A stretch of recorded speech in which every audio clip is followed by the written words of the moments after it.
welcome back to the cabin.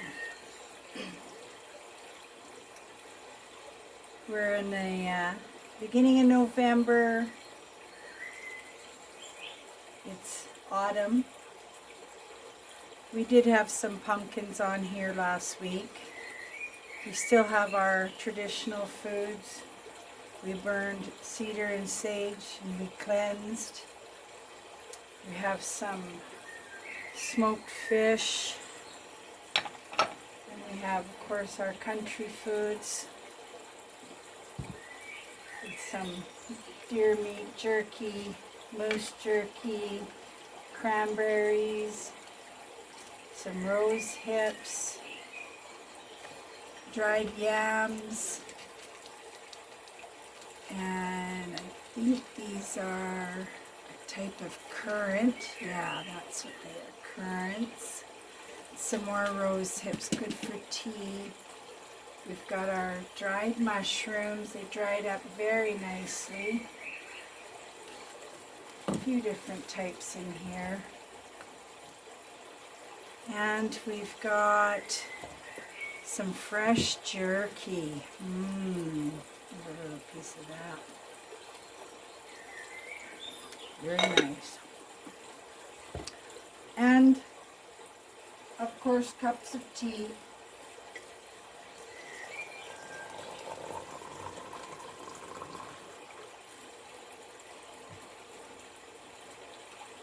Today's read is our very first book. This Canoe is Heavy by Grandmother Gentle Bear. And I'm going to read the book in one read if I can. We burn cedar to cleanse all negative energy. It prepares for healing and good energy. We burn sage to cleanse previous energies and spirits. Pull the smoke to your body. Use the smoke to wash your body. Pull smoke over your heads, your head, your arms, your chest, back, center, legs, and feet. Thinking, cleansing thoughts as you pull the smoke around your body. This is a cleanse with a smudge. So that's what we call this, a smudge. You're burning the sage. All right, here we go. Now some of these chapters are named and some are not. And this one is chapter 1, Village Life.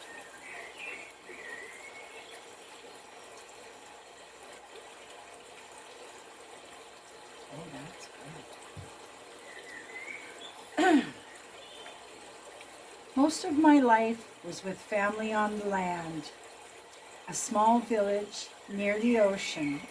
We all lived and harvested together and looked out for each other. Some were good fishermen, some were great hunters, others foraged and made things for the village. Many were good at all of it. We tanned hides together and turned the finished leather into tunics, pants, leggings, mittens, hats, and of course moccasins, and sometimes with some rabbit fur trim. There's a harmony to this type of life and many rewards from the land. It's country food, growing almost everywhere, and in return for this bounty, we nurture the land, only taking what we need, learning every day and passing on these valuable teachings to the next generations. Ancestors showing the way. Young people know the land from birth. Like old people inside a young body, their intelligence is remarkable. Many happy moments seeing our youth teaching ancient ways to the small children. It becomes a natural flow, that time itself, with all living things. If only it could stay this way. Travelers and visitors bring news from other villages along the coast. what families have had new babies, who died, and new couples starting families. Travelers come in all kinds of colors from far away places. We trade stories and goods like food, cloth, hides, moccasin, beads, and herbs. We only see their color when we first meet, but that soon fades away and you only see the person. Grandfather says we are all human beings, and we all have a purpose, and we all have knowledge. But stories from other villages have roused some youth, and they want to paddle down coast to meet young women. This can be very dangerous.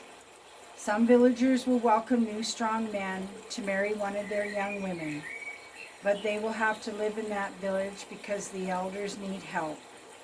Some young men will be allowed to take a young woman back to their home village, but some will be attacked, driven off, taken as a worker, or killed. It's important to know which villages are friendly, and some may have family living there. Otherwise, you might not make it back. There are many missing people that leave and are never heard from again.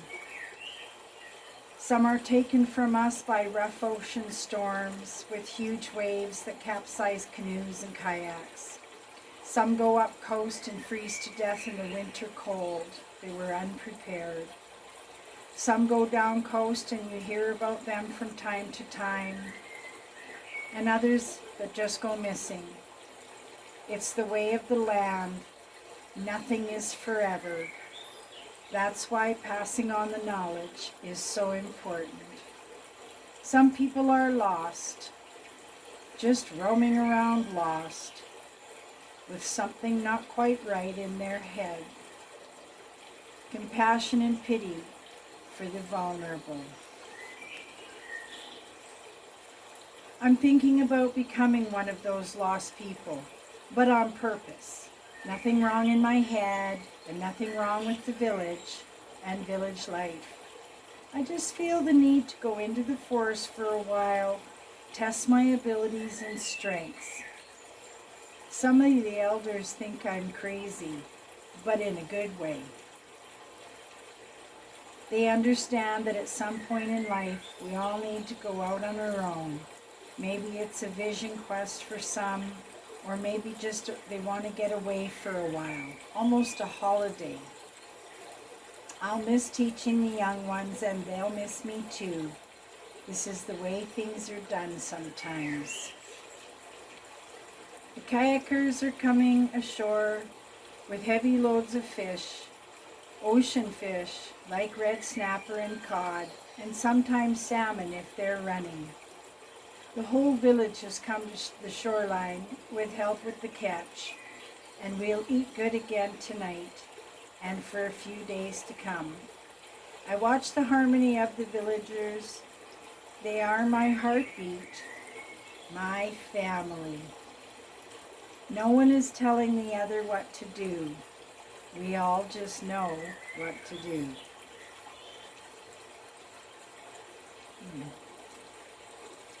Most of today's catch will be eaten by some, but some will be smoked and dried for trail food and future rations.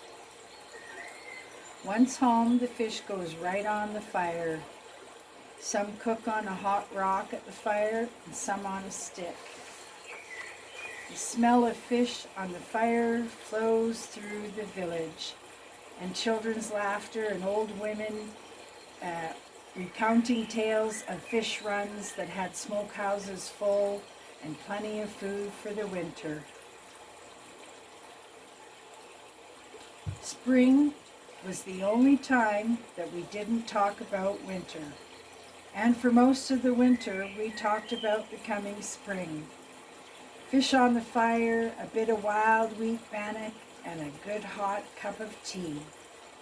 Yes. And when I say tea, It could be fresh pine needle sprouts boiled up for tea, or yarrow. The tea could be birch bark steeped in hot water, or rose hips, and with a little bit of honey when we have it.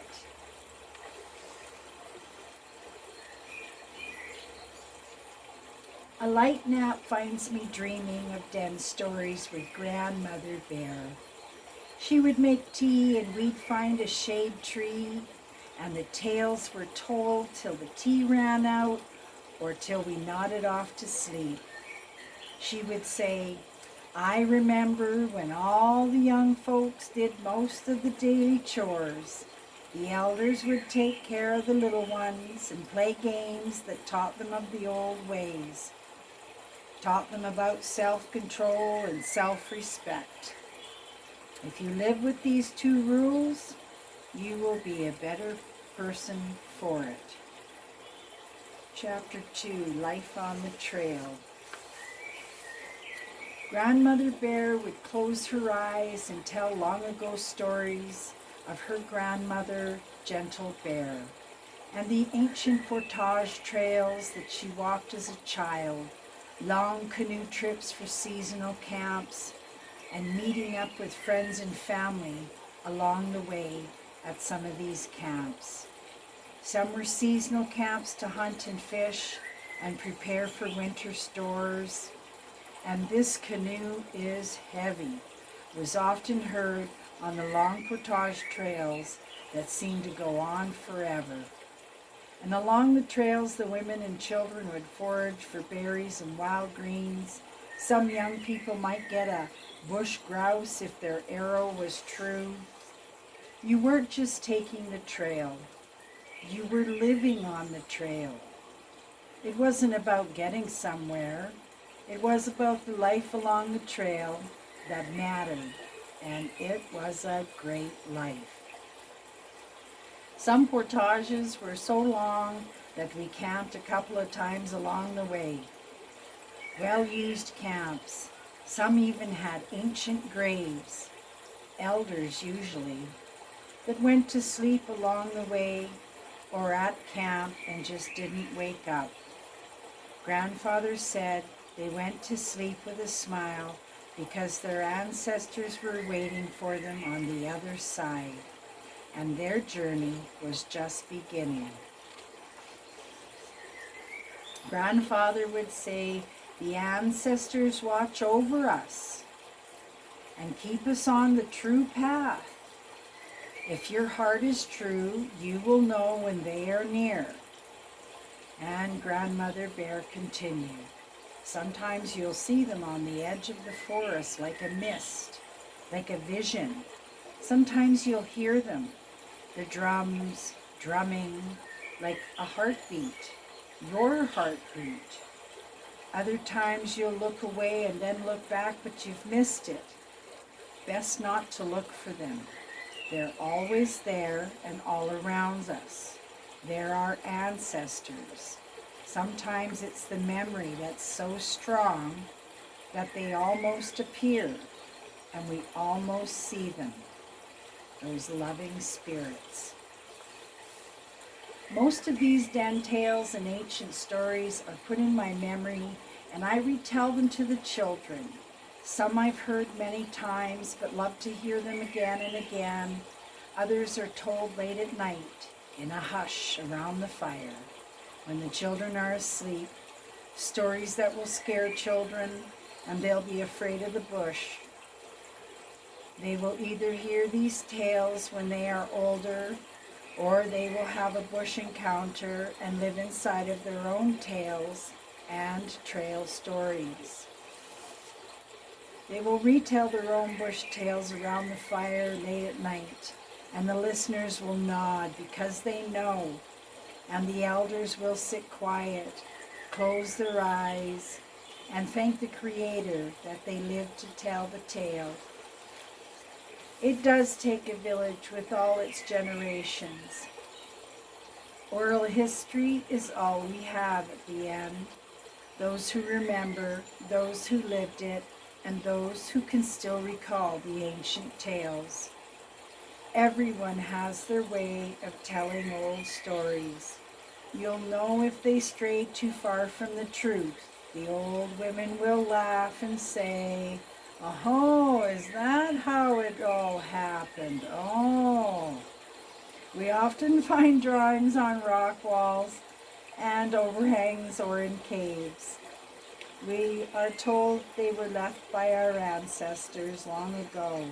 Not much is remembered about them, but we know that they lived, like we still do, following trails for hunting and fishing and moving camps seasonally and raising families along the way.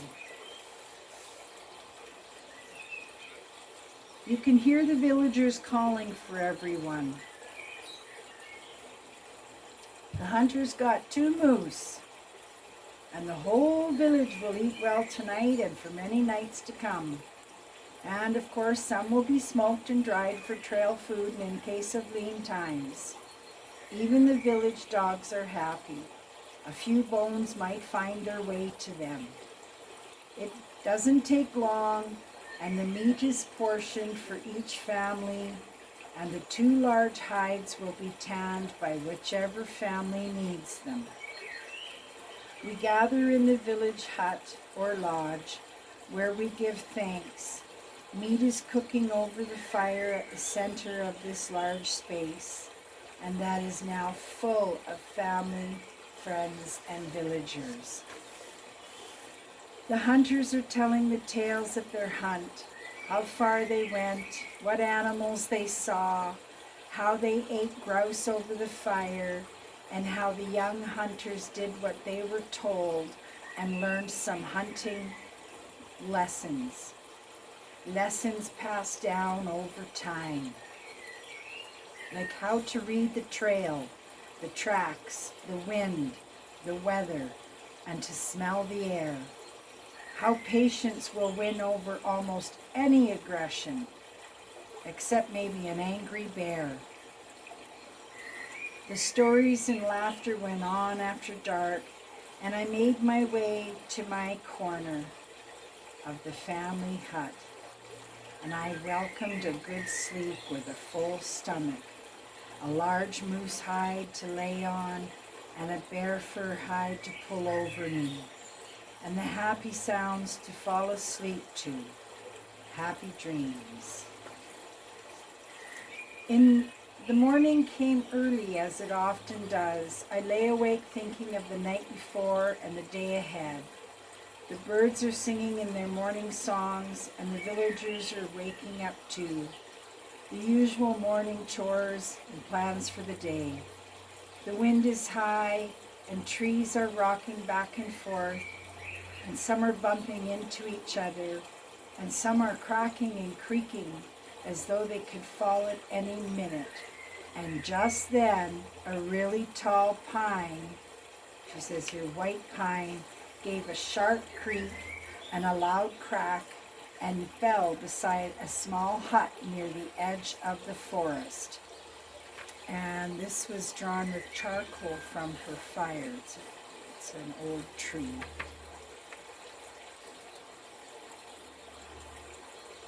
Everyone stopped what they were doing, went to look at the downed tree.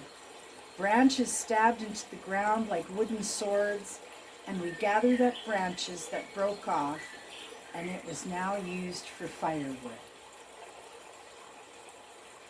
Chapter 3, Old Roaming Bear. There has been people that died from fallen trees during storms. It's just one of those things that happens. Most people gather together in the center of the village, in the large hut lodge, and we wait out the storm.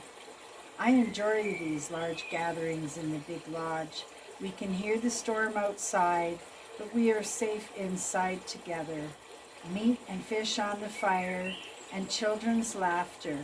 Old women telling stories and stitching hides, and old men telling the young men tales of long ago hunts.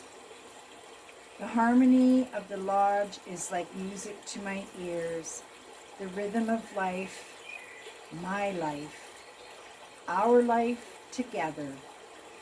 Sleep comes easy when your day is full, and tomorrow is just another sleep away. The storm broke through the night. We woke to blue skies and dew-kissed grasses and fresh flowers. Just then I hear a whoop from someone, and we all look to see a roaming bear on the edge of the forest heading to the shore. A big old male black bear. He stops before the water and turns to look at the village. We all look back too, and Grandmother Bear is burning a sage bundle and singing an ancient song. Others join the singing, and a lone drum keeps beat. Big old roaming bear nods his head as if to show thanks, and turns away and slowly heads up the coast and out of sight. Some of the young people go to see his tracks and compare it to their own handprints. That way they know how big the bear is, and by the size of the tracks, the paw prints. Grandmother Bear says that roaming bear is an ancestor. He came to see if we made it through the storm and to remind us that they watch over us. A huge black raven that usually hangs around the village is now following the roaming bear up the coast. He knows if the bear makes a kill, then he will eat too. But Raven will soon be back to the village because he thinks he's the boss. Not sure why, but I'm thinking of that old raven flying off on his own. All the freedom to fly wherever he wants, but yet he still returns to camp, to village life, watching over us with alarm calls and clicking and clucking and coughing calls, always wanting attention and a few scraps. Entertaining and annoying, but you miss him when he's not around. Someday I'll be like that old raven and I'll go solo for a while. Sometimes you just need to go solo.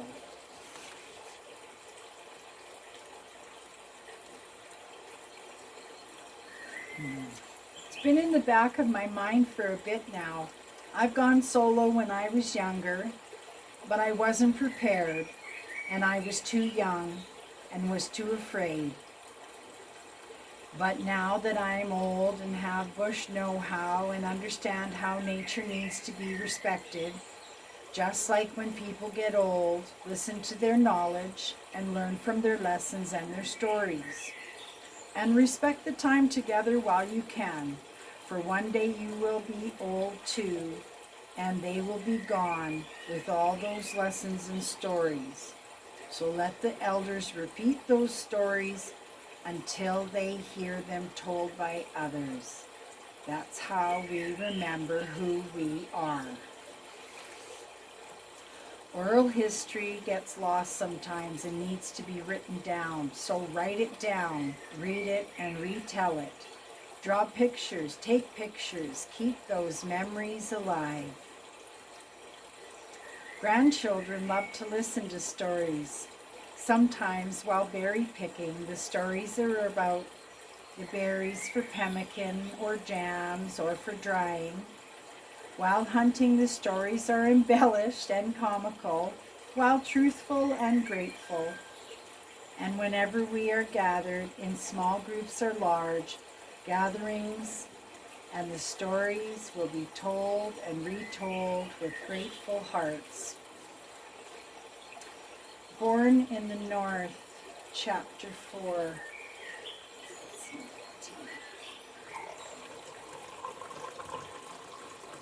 Ooh, it got dark there. Whoops. I don't want another accident like on the cooking show. Okay, Chapter 4. born in the north. Although I've been raised here in the little village near the ocean, I was born in the north, the far north, the land of the caribou, the people of the land and the delta. Little memory remains of those years long ago. Some stories remain embedded in my DNA. I can almost remember my mother's voice. I see her face. I hear myself, and I sound like her, and I talk like her.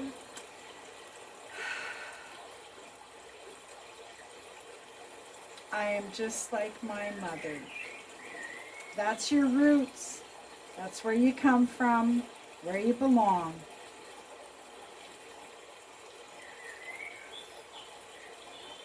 But sometimes you need to go somewhere and you never go back.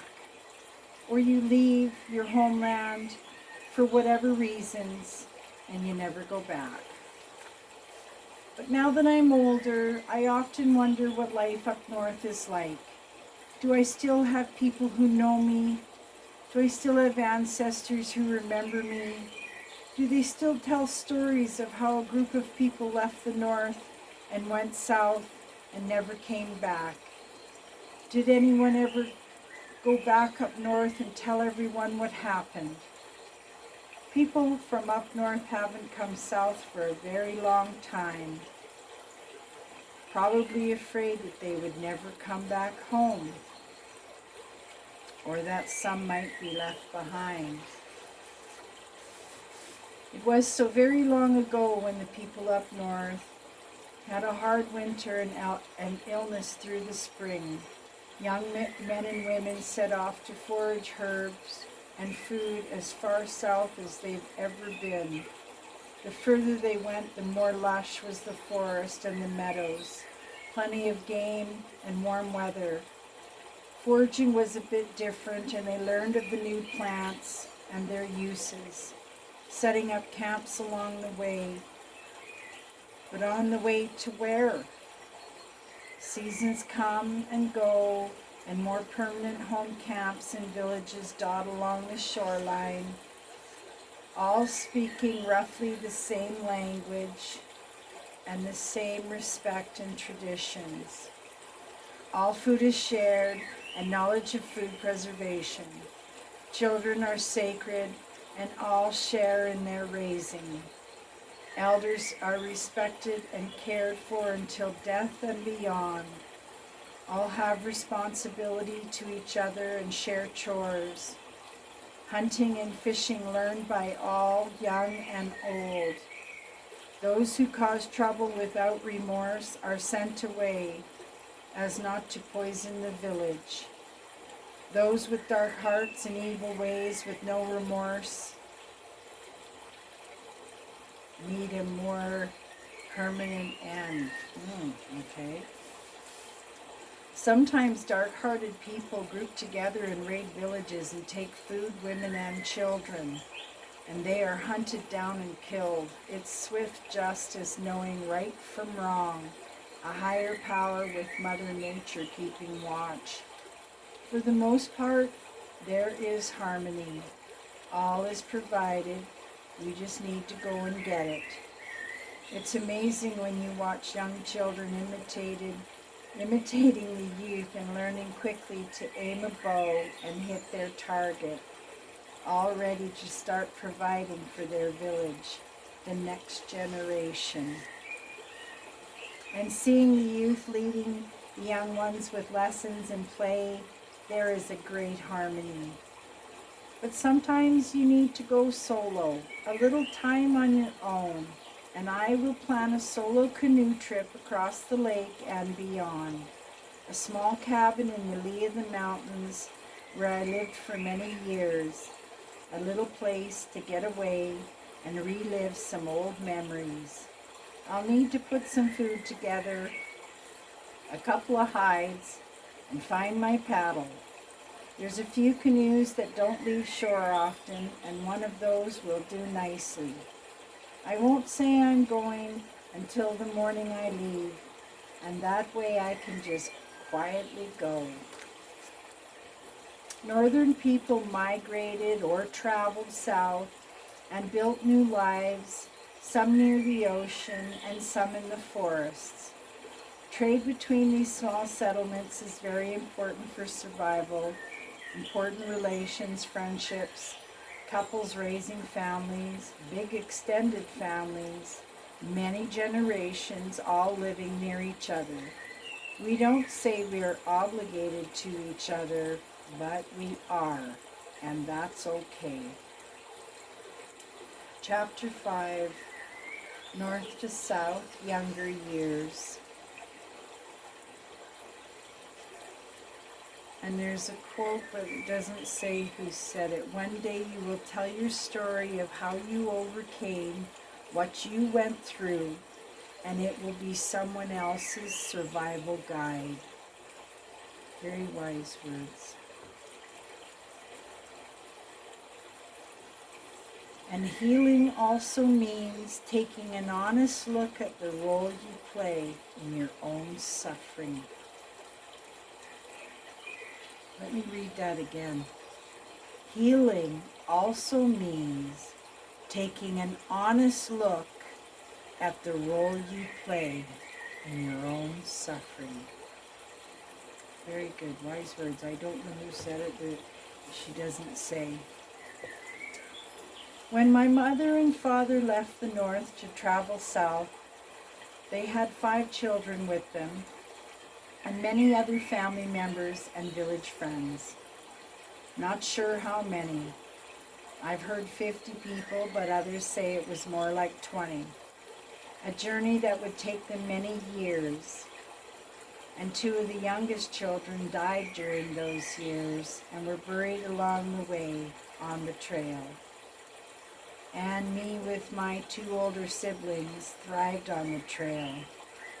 There were other children, and we were all family. Carefree days and well-slept nights, the best life a child could have. A huge smile is on my face just remembering those years. I'm the lucky old bear that outlived them all. But at the same time, I'm left to grieve for those lost times and people.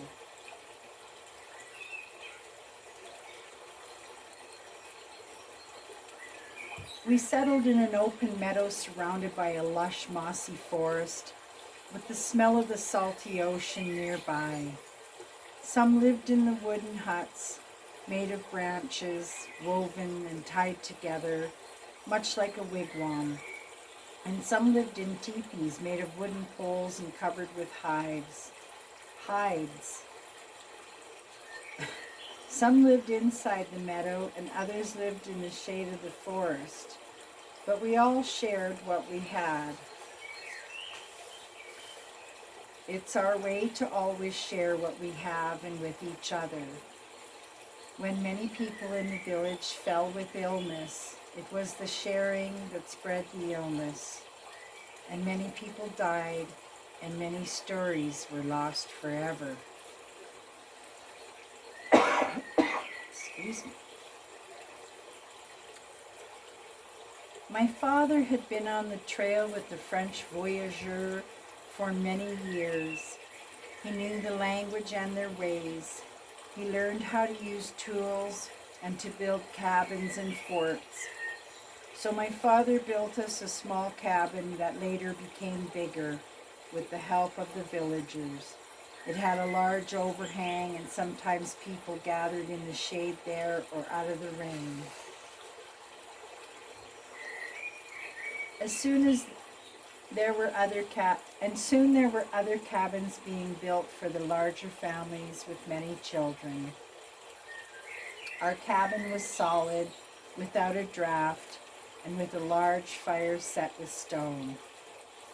But Mother still cooked outside on an open fire that Father later built a hut over, and most of life still happened outside in nature. It was our big living room. But coming into the cabin at the end of a long busy day was wonderful, warm in the winter, and shady and cool in the summer.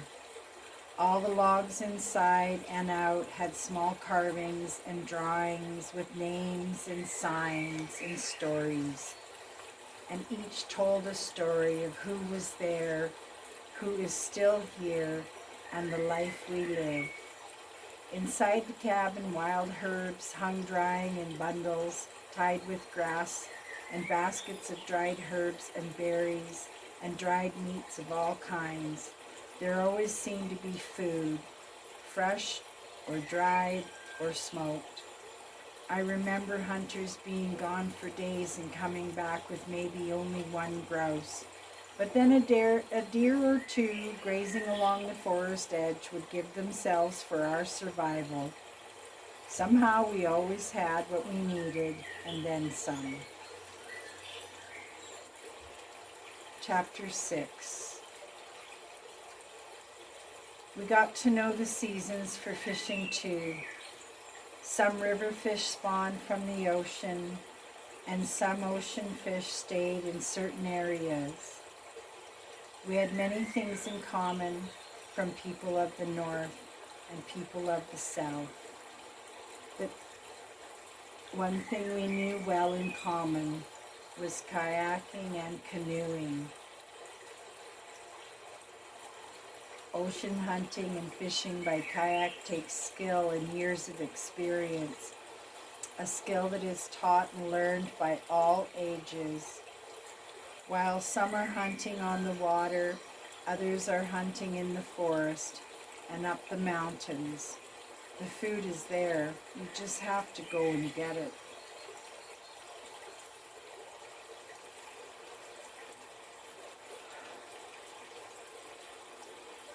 I remember Mother was one of the first to die. She wasn't up in the morning, and my father said she's in a deep sleep. She's talking to angels who will guide her to heaven's gate. We knew what a deep sleep meant. We've been around death before, but the angels with Mother was new to us. Father had heard the voyageurs' prayers and praying for angels to watch over them. He explained how when some people die, they become spirits or angels and watch over their families and keep them from trouble.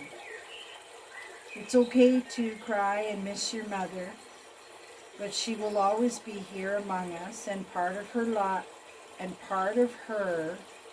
lives in us too. The days ahead without her were sad.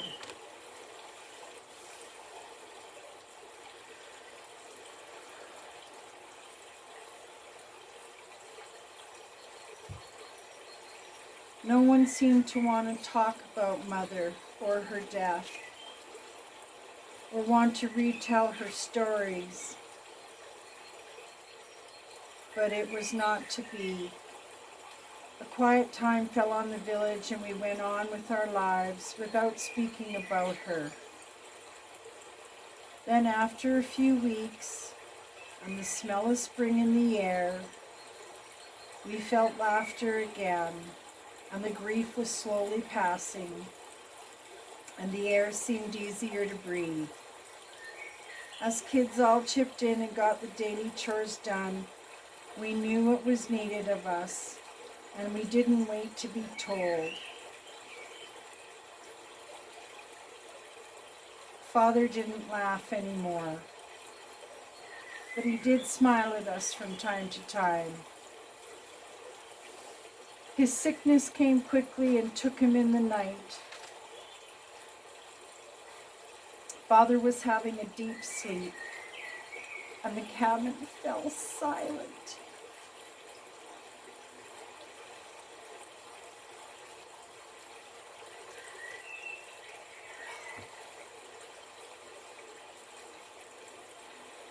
The village had lost 2 people in as many weeks, and it's known that others are sick. Some families left on canoes and paddled across the lake and out of sight, afraid the sickness would get them. Day after day we wondered who would be having the deep sleep today. And when it was over, almost half the people had moved across the lake, and almost the whole other half had died. Only a few people remained, and village life was very different now, quieter, sad, and lonely. Soon I will join the others across the lake. Families have taken us in, and life will inevitably resume.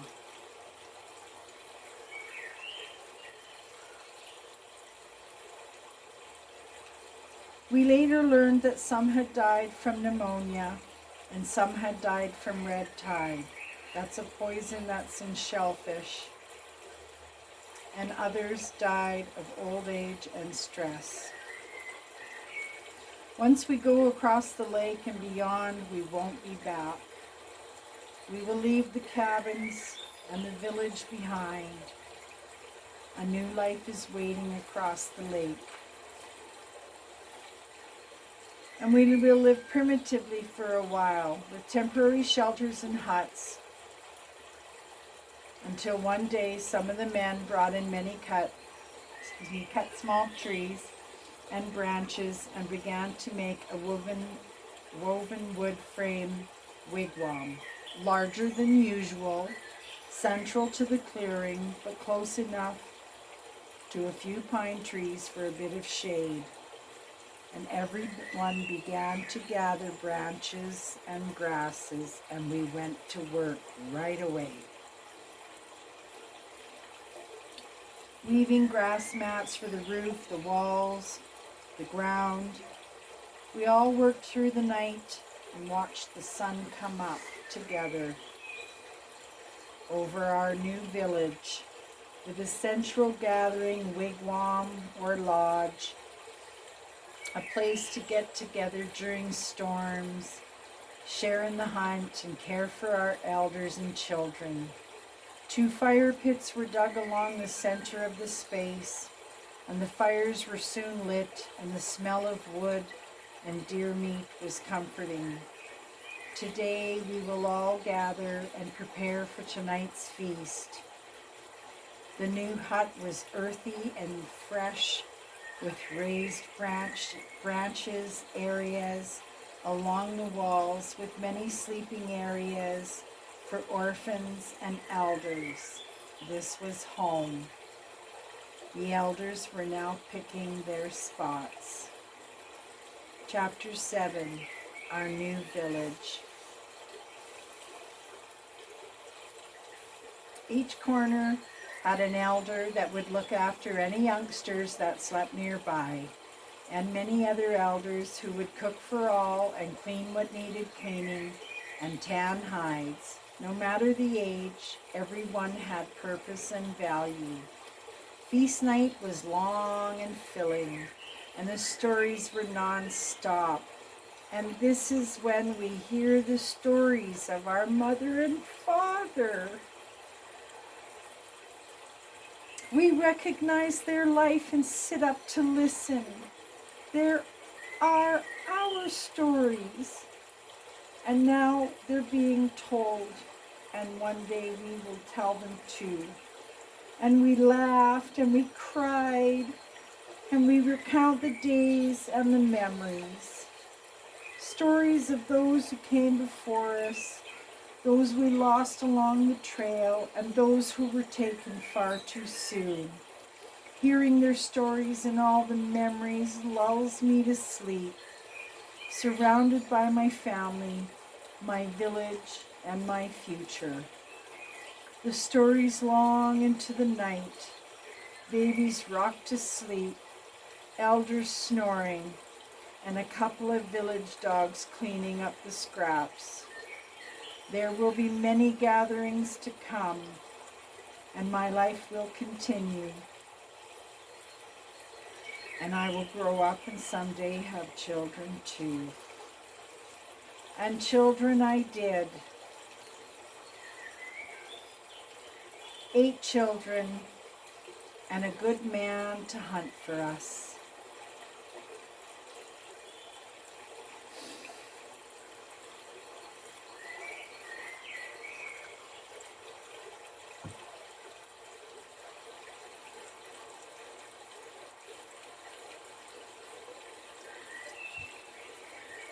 Eight children and a good man to hunt for us. Bush life is difficult at times, and sometimes you just need a good, strong man to balance things out. A good, kind father and a good teacher. One winter while crossing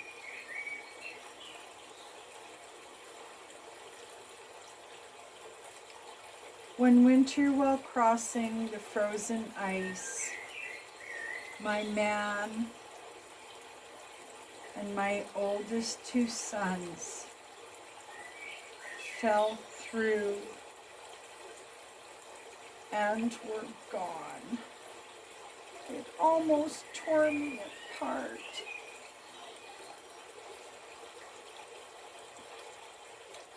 Some of the older kids have children of their own, and too young to not have a father. Another family lost a mother and a brother that winter. We must always be careful on the ice. In early winter and early spring, we want to go fishing and get to our camps, but the ice isn't always safe. It's the way of life. All things must go eventually.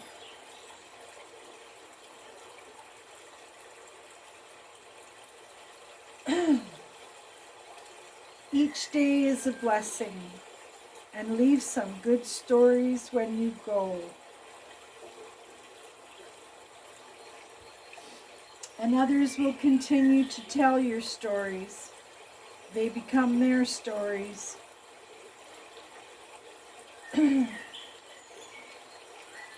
And I will be someone who wants to tell those stories and add some of my own trail tales. I have 6 children now and 5 grandchildren. My family feels smaller, but this can change over time, and it does. As time goes on and we all get a bit older, the village grows with us, and we grow too. There's harmony of life and death, laughter and sadness, but we endure, and we thrive, just like we did on the long and dangerous trail from the north. As my family grows with many more grandchildren, so does my heart.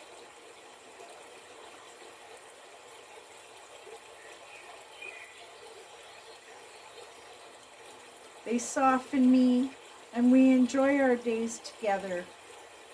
And I hear my mother's voice when I speak with them.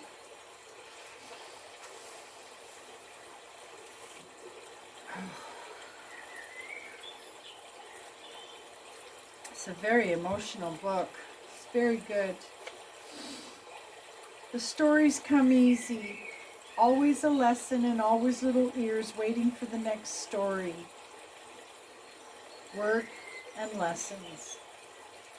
While gathering some greens, edible and medicinal, some can be fresh or dried. We talk about their uses, and by now most of the youngsters can tell me and each other what the plant is and why we need it. Mushrooms can be tricky. We only pick the ones we know for sure are edible, and we dry some, but always cook them. Don't eat any mushrooms that you're unsure of.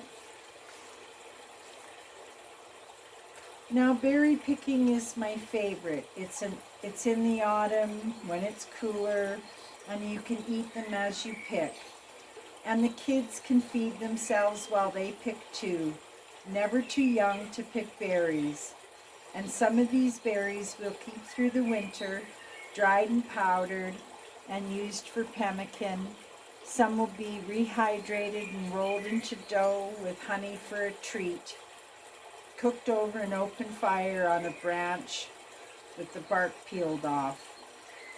And the youngsters can get their own branches and peel it and roll the dough on. It's now up to them how long they hold it over the fire. Chapter 8, A Canoe Adventure Across the Lake.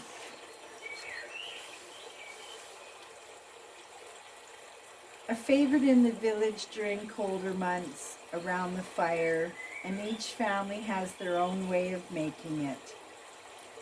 But basically it's the same bannock no matter what your age. We still learn from watching and doing, respecting and listening, and being the example for others to learn from. I often think of my mother and father and the old cabin across the lake and beyond. I will go there one day and refresh all those great memories. I might take some of my grandchildren so they can see the memories too, or go alone and stay a while with the spirits. I might have to plan a couple of adventures across the lake and beyond. It will be a good lesson for some grandchildren on how to prepare for a canoe trip across the lake, with portages along the way and foraging along the trail. We will have our own stories to tell when we get back, and adventures along the way, and I feel younger already. We will need to go soon before the winter air comes over the mountains and before hunting time or just after.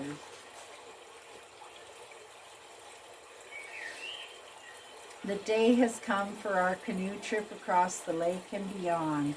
The four of us are on an adventure. 3 young teens and me ready to set off. They'll do most of the rowing and portaging the canoe along the trail. They already know what it takes to thrive on the trail, and they're eager to take their old grandmother back to her childhood village. We'll camp at the old village for a few nights, forage along the way, and do a bit of hunting, mainly rabbits and grouse and a few trout from the lake. It will be good for all of us. Hone our rough bush skills and sleep out under the stars. The water is smooth as the sun comes up. A few villagers wave from shore as we head northwest with the sun on our backs. The canoe is loaded, pulling a small kayak, and the boys will take turns on the kayak, either paddling or being pulled. Maybe catch some fish while we cross the lake.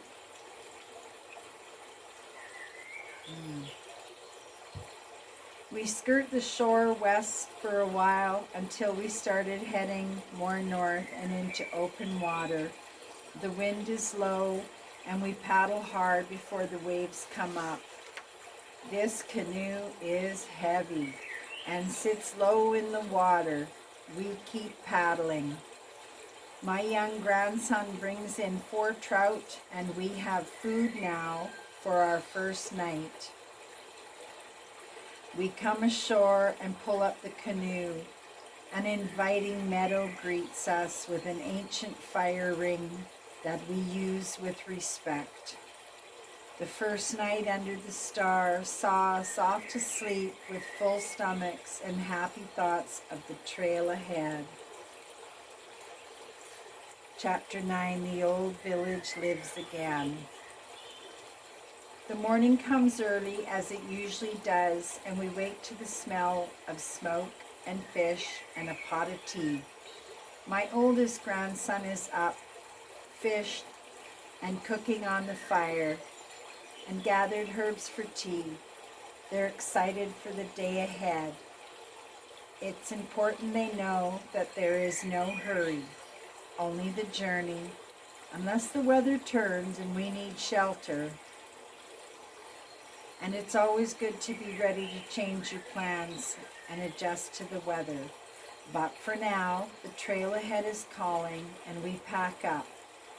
We pack up the canoe, the kayak on strong shoulders, and the portage begins.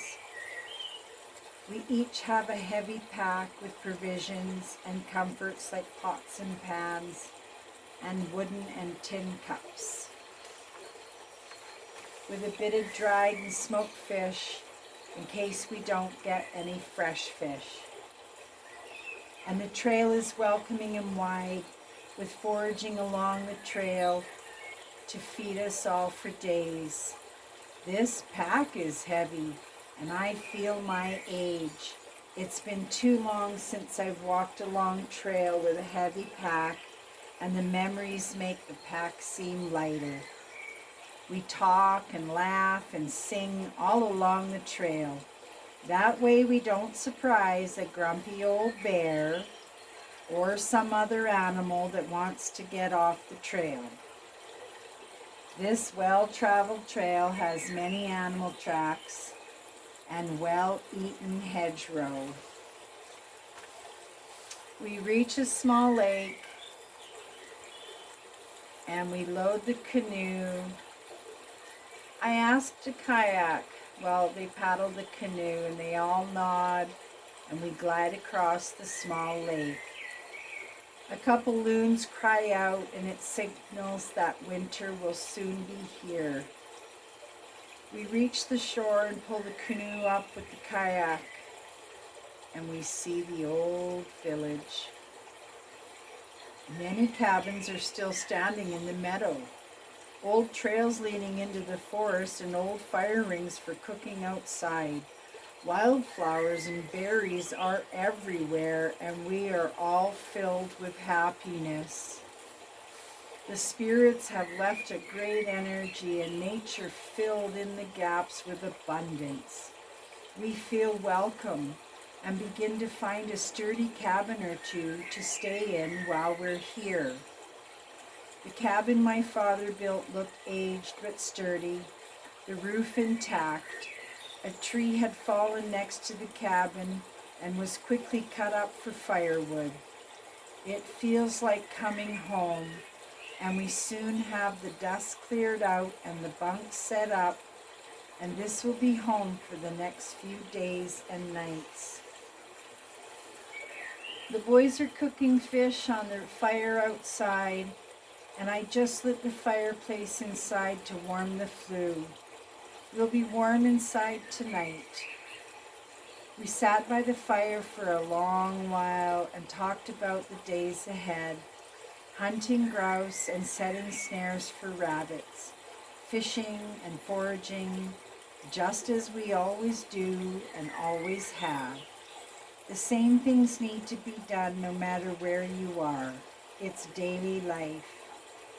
And for a few days we will live a small village life, population 4. As the night fell, we went into the cabin. It was dark and warm, with only the light from the fire. The boys were eager for a story from a time long ago, when this village was alive and thriving, and children were born all throughout the year. The hunters were experienced, and their aim was true. Meat for all in the village. Fishermen that went out on kayaks and risked their lives to bring in the catch. Foragers that disturbed bears and sang their way out. A risky life with great rewards. Everyone took care of each other, just as we still do. Chapter 10, Drumming Spirits.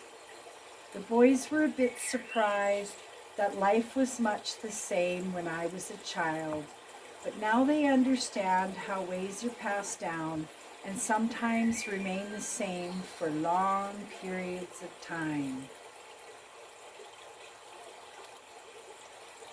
Not long after we fell asleep, the drumming began.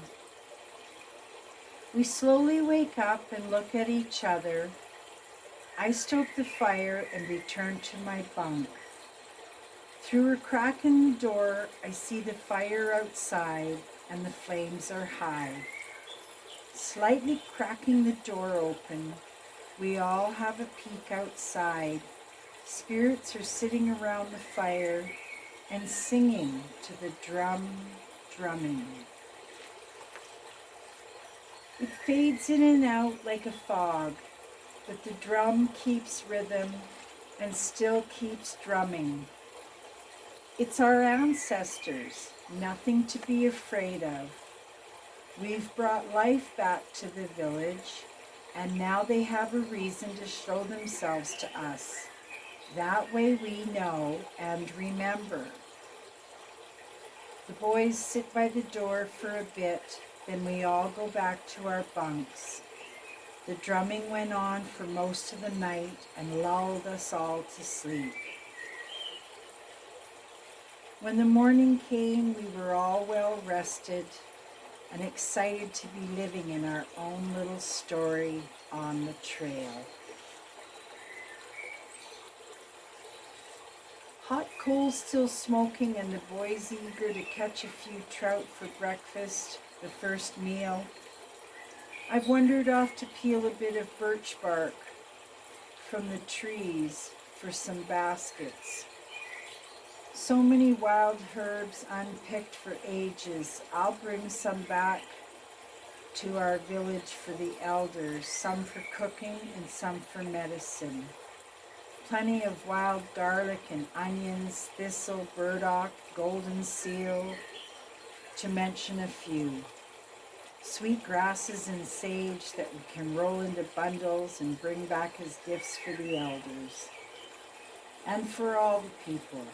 And a few small birch bark canoes for the little ones. That's this picture here. Teepees and canoes. A little farther into the forest and all those memories come flooding back to the little child who loves nature and her village and its people. They're all gone now, just me and those memories. That's why I tell the youngsters a story every chance I get, and they listen with enthusiasm. And they tell the stories with great care and retell them with details and start with, in great-grandmother's life, or in great-grandfather's life. And who doesn't like a story that starts with when grandmother was young, or in the old days? Now these young men will return with stories about going to grandmother's ancient village. I say young men, and they have earned it. Not boys, young men. And long after I'm gone, they'll tell of our adventure. They will take their own paths, and some of them will be led right back here and revive this beautiful village, bring up children, and help elders through old age and beyond. And the old village will live again. Chapter 11, Learning Lessons and Listening to Elders. Some of the cabins will need new roofs and walls, and some are beyond repair, but a few cabins are in good faith and livable. I can hear the children's laughter and their mothers' chatter. Men returning with meat from the hunt, and the old smoker will be full of meat and fish again. A good life is waiting right here, and my grandsons could make it happen. I drop a few hints here and there, and I hear them imagining what it would be like to go out on their own across the lake and beyond. Almost old enough to have wives, old enough to live and thrive and survive on the edge of the forest, on the lake, and not too far from the ocean. It's not uncommon for the village to have families that leave and build not too far away, especially young couples wanting privacy, near enough to have help when needed and help with childbirthing, but far enough to make your own way. Cousins will be close and come to visit often, and share in the hunting and fishing and raising of the families. And the little village will grow, as some of the elders will also join them. After all, you need us elders to keep the stories alive and keep all of you respectful, not allowing bad behavior to go unchecked. Even freedom has rules. Self-respect is mutual respect. Self-control, think before speaking. On harmony with nature and humans too. And young people will keep old people feeling useful, especially when they want to hear the stories. Tell us again, they say, and I tell the stories with a new story here and there to let them know adventures still happen to me, and I'm still here. Not all stories are ancient. Sometimes we embellish with crazy notions, and the youngsters correct me, and I love it. It means they were listening and remember all the details. And details are important. It's what gives the story flavor and reality. I've wandered off into La Forêt, and the sun is high, and my stomach is rumbling. I'll wander back towards Father's cabin. They're all watching me as I come out of the forest with my arms full of goodies. We were not worried about you, they called out as I neared, but I could tell they were all relieved that I was back with them. A great feast of trout over the fire, a rabbit in the pot with some fresh herbs, and I added a few as well. These 3 young men are good at feeding our little tribe. My grandsons have learned well and honed their skills. I swell with pride, but I don't express it. Don't feed the ego.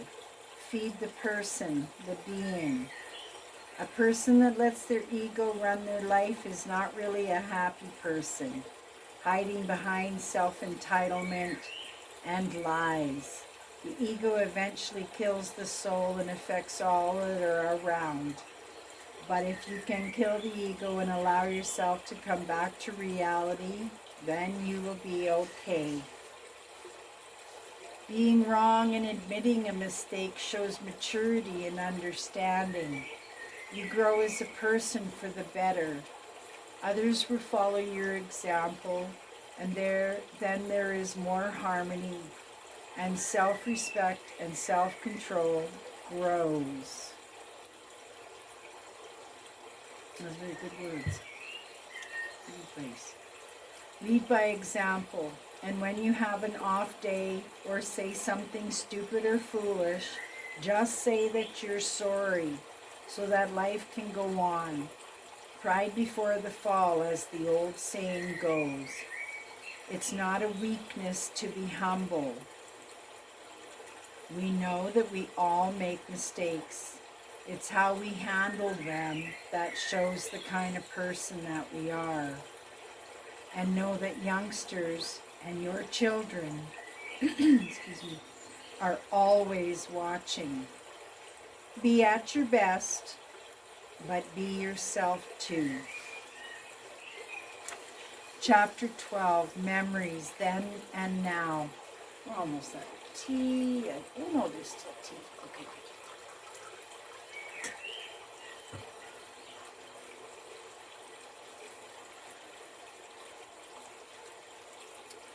The time around the fire and the good country food makes us a bit lazy, and some of us fall into a nap right there in the meadow with the herbs and the flowers all around.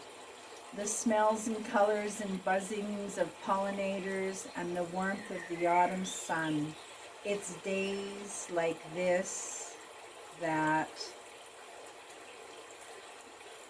I just want to see my son's face, see him smile, hear his voice, feel his hugs. He went into the forest a long time ago and he never came out. Some say he lives in the hills and doesn't want to be around people. We don't want to think that a great bear might have got him. It's easier to think that he became a big old bush bear. It's hard to think that he's out there somewhere but won't come back to his people. Maybe something in his head doesn't work right anymore. One of his sons is here with me. He doesn't ask about his father anymore, so as not to upset me into sadness. And somehow it's understood that sometimes people leave and don't come back. We hear their names when stories are told. We remember them with love and kindness, and always in the back of our thoughts, a glimmer of hope that someday they'll come home. And someday they'll return to us. But in the meantime, life goes on, and we live in the here and the now. Set the sadness aside and find happiness with those who love you. This adventure has been a great time of reflection and fun. It's late in the day, a hot day, and suddenly these 3 young men were boys again, jumping and splashing in the creek. The laughter is contagious and it fills me with joy. Oh, to be young again. Another day in our little village. As we head back to camp and get the fire going, I hear one of my grandsons say he's going to fix up the cabin just there and come back in the winter to see what it's like. And the others agree and say they'll come too. They've already put some of their spirit here.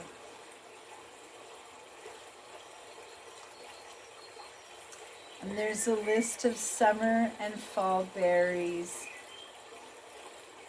Salal, blackberries, chokeberries, cranberries, currants, gooseberries, raspberries, cloudberries. Tomorrow will be a busy day of building a smoker and catching fish to fill that smoker. I'll be making birch bark baskets for dry herbs and smoked fish to bring back to the village so they know that we were thinking of them. I went to my bunk early. I wanted to give my grandsons some time together around the fire, and I was exhausted. I could almost hear the drums as I fade close to sleep, and the bits of laughter around the fire put a smile on my face and sent me into a restful place. Life is good, and I've been blessed. Chapter 13, Getting Ready to Leave. The morning came early as it usually does, or always does, bright and sunny, and the smell of fish on the fire. Thoughtful grandsons are so good to me. When someone cares for you and sees to your needs, it's a blessing. It's love. We get right to work after the fish breakfast, fishing, gutting, filleting the fish for hanging in the smoker. And then I've started making some baskets. Here comes my youngest grandson to come foraging with me. He has great eye, and I call him my little hawk. He has a good heart and a solid mind, and he's always watching, thinking, and not saying much. But when he does speak, he knows what he's talking about. It will be a few years yet before he goes off on his own to test himself, if he wants to. Some go to test themselves so they can return a man. So for now we enjoy each other's company and learn from each other. He doesn't have siblings, but he has his cousins, and that's just as good. And they'll learn from each other, and look out for each other. The smoker is finished and the fish are being hung. A slow, slow burn from some alder wood. And don't over smoke it or it'll be bitter. It's a small teepee style smoker covered with pine boughs. It will smoke for many hours, and the alder will give the fish a soft flavor. It will be our first preserved and stored food at our little village. What we don't eat will come back with us across the lake and beyond to the big village.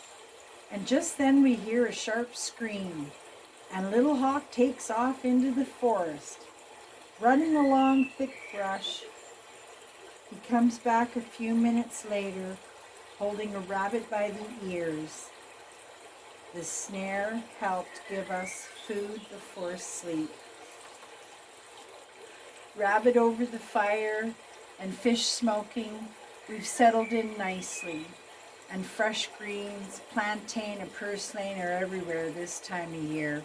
Healthy eating. 2 large baskets full of smoked dry fish, mostly trout.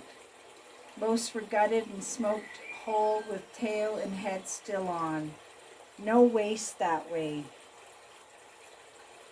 And a few thin sliced fish leather like a jerky. It turned out good. And a pot of fish soup bubbles over the fire. And my grandsons are busy carving large spoons for the soup. I remind them it's not a race, and the soup needs a bit on the fire as I move the pot to the side. We can see some young deer on the tree line. Soon we will hunt for moose and deer to feed the big village for the winter. Smokers all through the village will be full with fish and meat. Wild wheat will be ground down for flour and bannock and cooked over the fire with currants and rendered fat. All that and more is waiting back at the big village, and soon we'll be there getting ready for winter too. Helping each other with wood for heat and cooking, our little adventure will soon take us back home with many stories to tell. Paddling and portaging our way home, Chapter 14.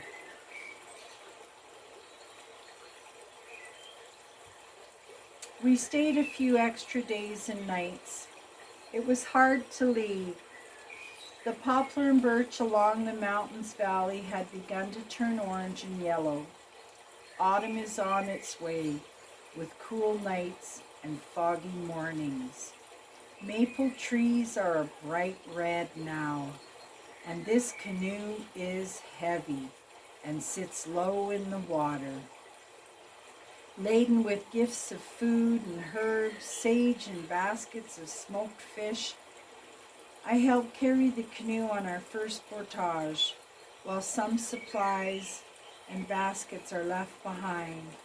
We'll have to make a few trips on the trail till we can load up the canoe again. We sleep under the stars that night and laugh until we fall asleep. We pick up the canoe and kayak and come to the water's edge. We will cross the lake today, even though this canoe is heavy. We load up and head across the lake, skirting the shore for a bit and then into the headwind and waves. We hear cheers and whoops from the shore as we come near. It feels good to be missed.